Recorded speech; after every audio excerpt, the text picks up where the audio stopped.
Welcome back, investors. What a crazy week in the market. Tariffs, stock market sell off.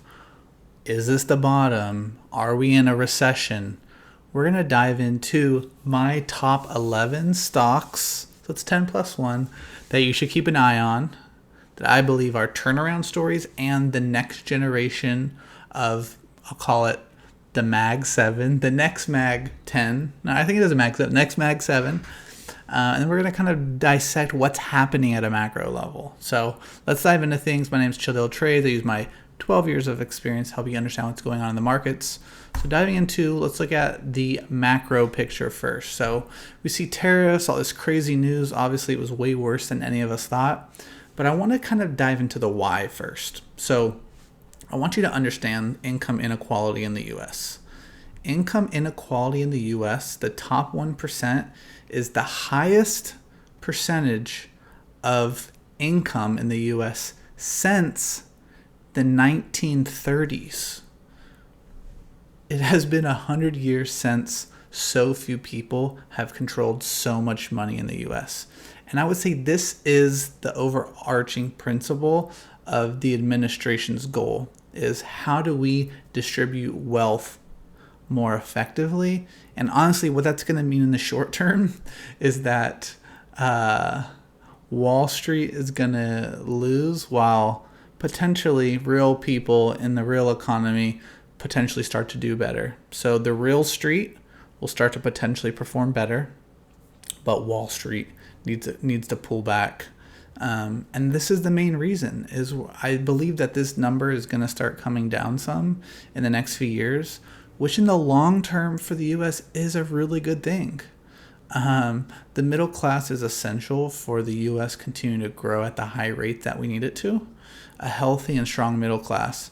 What we know has happened over the last, call it since COVID, so the last 5 years, is we've dumped, I think, like $25 trillion of money printing into the economy and say, okay, let's see what happens. And it was this experiment that basically continued just to increase the income by the wealthy and drain the rest of the U.S., especially the middle class.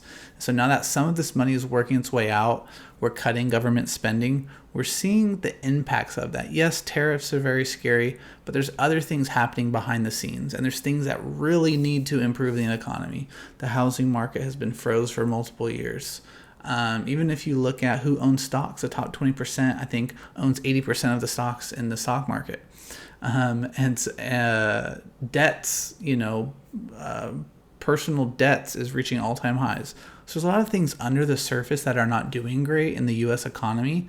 And so what the administration, I believe, is trying to reverse this chart, which is going to be really hard to do. It's going to create pain, but I do believe this is the overall goal, which I think is good for the U.S., but it's going to be maybe a little painful to get there.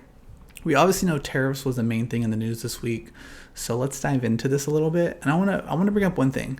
I do believe the U.S. and China are in for a bit of decoupling, and what I mean by that is over the last however many years, we'll call it 20 years, 30 years, the U.S. has basically offshored all of its manufacturing to Asia, and what that's caused is really cheap goods from Asia to the U.S., and we have these really big trade imbalances, right? Like if we look at China specifically, 295 trade imbalance. That is the largest for a single country. The next largest is the entire European Union. So there's a big interdependence between China specifically in the U.S. The thing is that China is extremely dependent on the U.S. because we support so much of their economy. The issue is China, I'm getting real macro here, but China is trying to evolve their economy because they have a very weak and trapped middle and lower class of their economy, right? Like there's people not making a lot of money. So the China themselves are trying to transform their economy a bit, but they're stuck. And so when we saw all these crazy tariffs come out, the reason why the administration was so aggressive, even though I don't agree with it, the reason they were so aggressive is because they knew they had the upper hand. Just look at this. Look at all these trade imbalances. Almost every single country imports significantly more from the U.S. than we accept from them, which means these economies are reliant on the U.S. And so, like I mentioned, under the radar, the U.S. economy is not very strong. All this money printing has really kept us elevated. And so the administration knows that they have the upper hand and can be aggressive here. And when I talk about decoupling from China and why I'm bullish on some retail companies, is I do believe that Vietnam and Taiwan, we'll throw China or Japan in there, but not as important. I'm going to say Vietnam and Taiwan are extremely important, as well as Mexico. I believe that a lot more, not necessarily manufacturing, but a lot more of the things that we get in the U.S. are going to start leaning more into Mexico. I just see that relationship continue to build stronger, as well as U.S. start leaning into Taiwan and Vietnam more. And we just saw Vietnam said, we're taking off all our tariffs on your end, let's find a deal. And so the U.S. was already having retail companies lean into Vietnam more, taking off some of that reliance from China. And so I do see Vietnam being a big importance, and why I'm bullish on certain stocks on this big pullback, because Vietnam with no potential tariffs or very low tariffs is going to keep those goods very cheap, which is big for companies like Nike, which we'll get to in a minute. Now let's get into other things. Fear and Greed Index. Obviously, I looked at charts. This is essentially the lowest.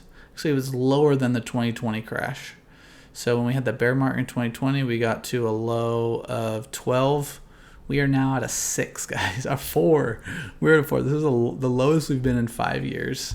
If we go back, it's probably the lowest since probably the housing crisis. So for some, they say, oh, this is good, right? This is a bottom. That's not what this necessarily means.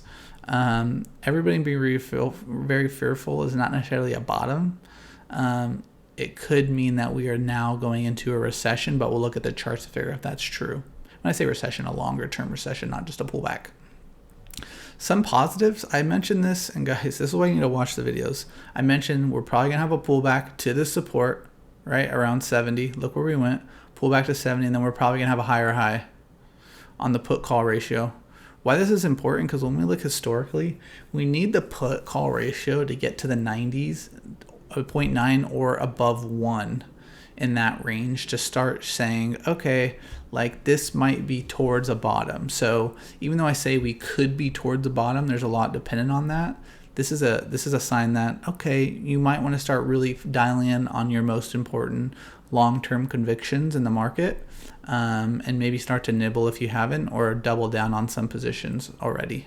VIX, extremely high, right? Like we don't get these readings very often. We can look at the VIX chart, but above 30s into the 40s, you only get this at peak fear. And so we are in towards a peak fear. Doesn't mean this can't go higher. We could go higher. But this is a sign that, okay, typically when you're above 30, now that we're all the way in the 40s, these are often good times to dip buys. And so you have a lot of dip buying opportunity here. Next thing, smart money, dumb money.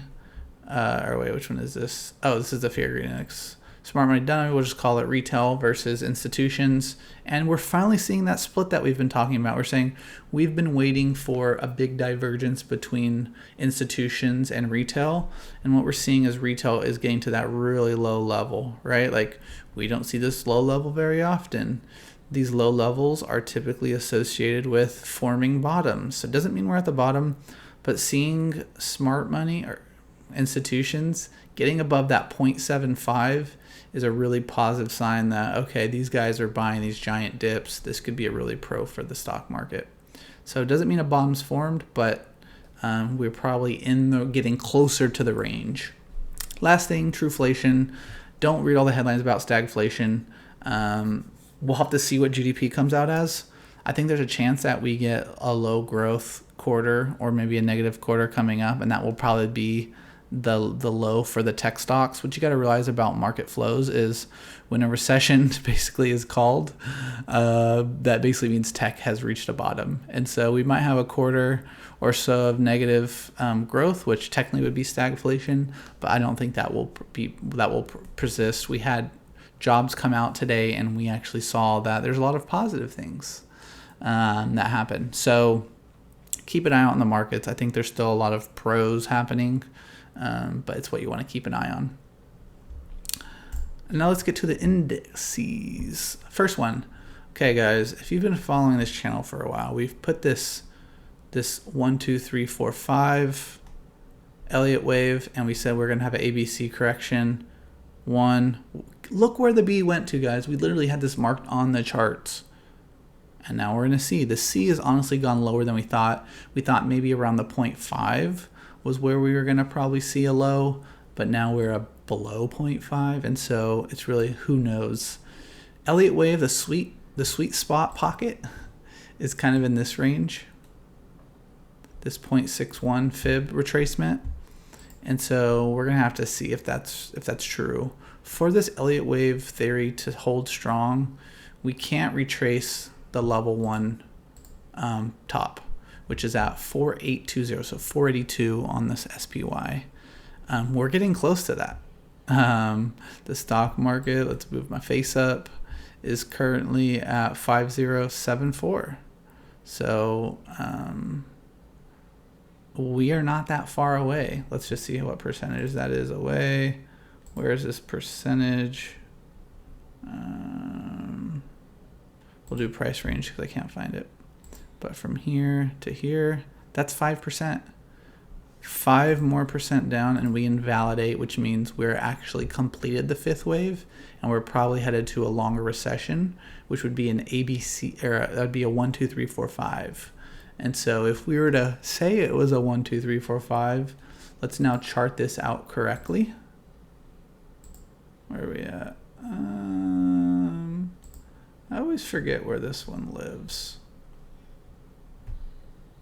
Where are you? Here we go, Elliott wave. So we'll call this a 1, a 2, call this a 3. 3s are typically the largest in Elliott wave. And then we get a 4.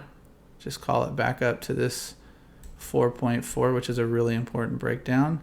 And then we might hit a 5, and the 5 could come to this 4.82 or even 4.6, right? Like that could eventually actually be, and I would say that would go, somewhere through the summer. So this is a possibility if we break below here. If we were to break below here, usually the 5 is not super long if you have a long 3 retracement. So somewhere in this, 0.61 to 0.7 middle point.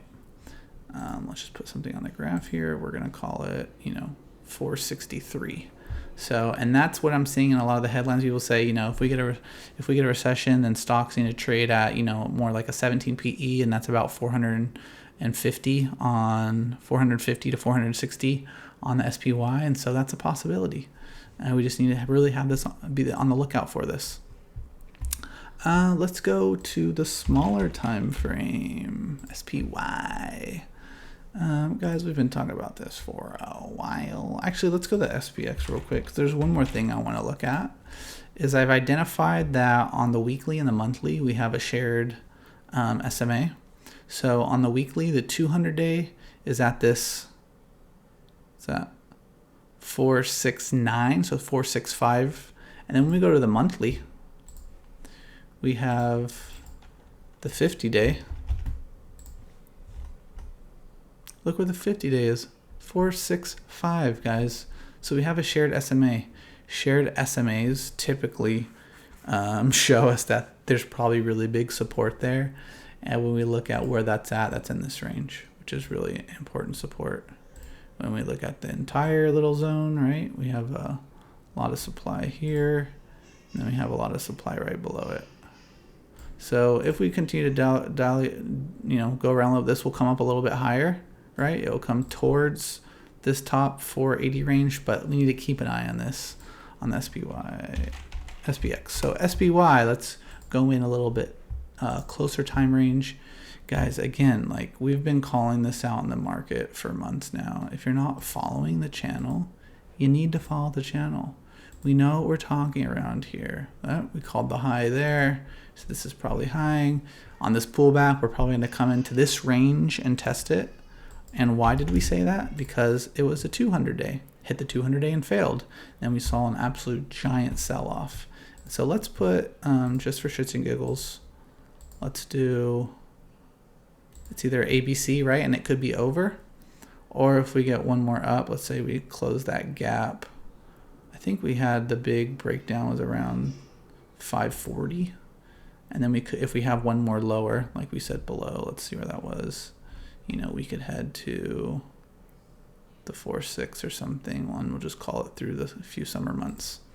So that's a possibility now, either a ABC or a 1, 2, 3, 4, 5 bear market. So those are two potential options. We'll have to see. I would say this weekend, the next week or so is really important for the markets, mostly because we're going to hear are negotiations actually happening on tariffs. And if we're seeing negotiations start to happen with really important markets, like we know that Canada is probably not getting much less tariffs on autos, which is a big deal. They're going to fight that for the life of them. Mexico, they're losing autos, but if we can build relationship with other kinds of imports and exports, then we can, all of Latin America, really, we can honestly build a much stronger relationship. And having a much stronger relationship in Latin America versus Asia is actually very advantageous for the U.S., mostly because of like how to get goods from them to us versus from Asia. And you still have a much lower cost of capital and wages. And so Mexico and South America could be a big win for the U.S. and trade agreements. Canada, I'm not sure where they land. I'm going to be really interested about Vietnam over the weekend. If we find a very low tariff rate or a no tariff rate, then that's honestly very bullish for stocks like Nike and stuff and other retailers. So that's something we're going to pay attention to.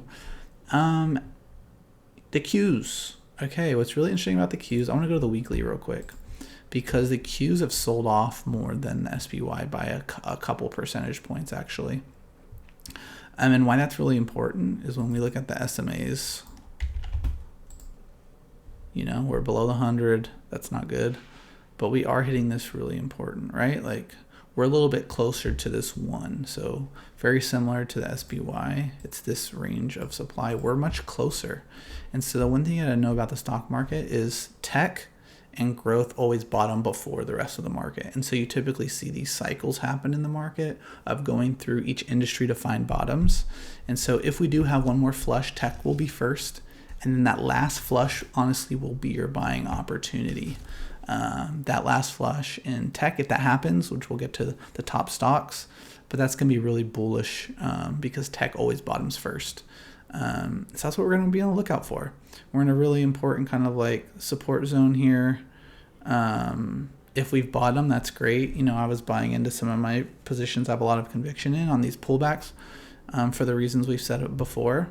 But Qs will bottom before the SPY, especially now that the techs are having a lower weight on the SPY.